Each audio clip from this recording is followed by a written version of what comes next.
Allez, on plonge ensemble au cœur d'un réglage qui change absolument tout en intelligence artificielle. On s'est tous déjà fait la remarque, non? Parfois, on discute avec une IA et on a l'impression de parler à un poète, avec des réponses super créatives, parfois même un peu folles. Et puis d'autres fois, c'est tout l'inverse. On a affaire à un comptable hyper rigoureux. Les textes sont factuels, précis, mais bon, ça manque un peu de peps. Eh bien, figurez-vous que cette différence de personnalité, ce n'est pas du tout un hasard. C'est contrôlé très finement par un seul et unique paramètre. Et si on comprend ce réglage, on devient vraiment maître des réponses de l'IA. Alors, c'est quoi ce fameux réglage qui agit comme un interrupteur de créativité? Eh bien, ça s'appelle la température. Alors techniquement, la température, c'est le paramètre qui contrôle le degré de hasard dans les prédictions du modèle.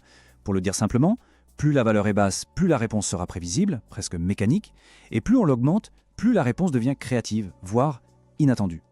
L'analogie la plus simple et la meilleure, je trouve, c'est vraiment celle d'un thermostat pour la créativité. Une température basse, c'est comme si on mettait le chauffage au minimum. On veut de la concentration, de la précision, on reste concentré sur l'essentiel. Une température élevée, au contraire, c'est comme si on poussait le thermostat à fond pour libérer l'imagination et la prise de risque qui va avec. D'ailleurs, cette idée de vouloir contrôler le hasard pour générer du texte, ce n'est pas du tout nouveau. C'est une idée qui a des racines assez profondes, qui remontent à plusieurs décennies, bien avant les IA qu'on utilise tous les jours. En fait, tout commence en 1948. C'est Claude Shannon, le père de la théorie de l'information, qui est le premier suggère cette idée d'échantillonner à partir de modèles statistiques de la langue. Quelques années plus tard, en 1950, Miller et Selfridge en font la démonstration concrète. Et aujourd'hui, cette technique qu'on a affinée sous le nom d'échantillonnage par température, eh bien c'est devenu une méthode absolument standard pour piloter tous les grands modèles de langage.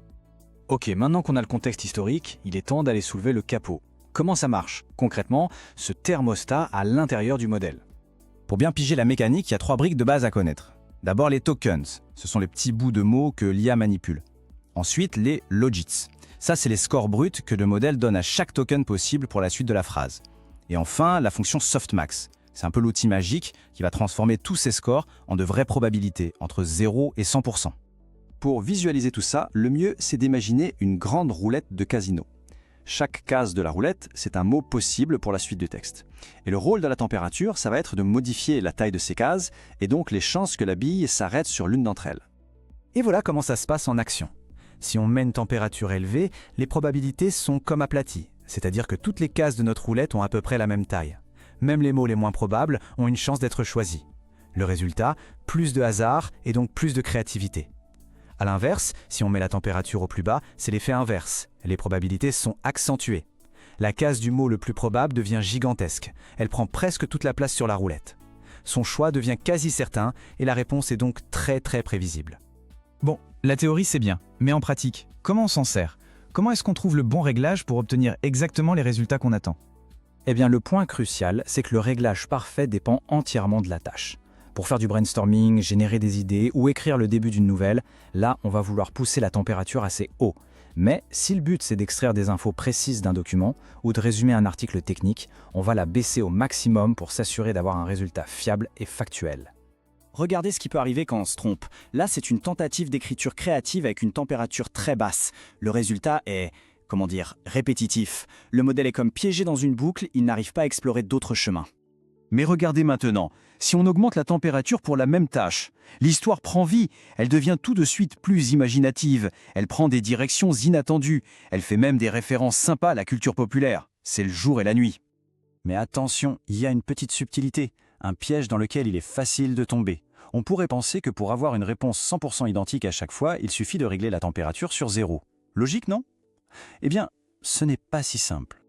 Une étude récente a justement mesuré ça et c'est super intéressant. Regardez, même avec une température à 0, tous les modèles ne sont pas égaux. Un modèle comme Llama 3.2 est très constant, très déterministe, alors que GPT-4o, lui, l'est beaucoup moins. C'est bien la preuve que d'autres facteurs, comme l'architecture même du modèle, viennent ajouter leur propre petite dose de chaos. Et tout ça, ça nous amène à une dernière réflexion, un peu plus profonde. Est-ce que la température, c'est juste un curseur de créativité? Ou est-ce que c'est une porte d'entrée pour vraiment comprendre la nature fondamentalement probabiliste de la pensée d'une IA?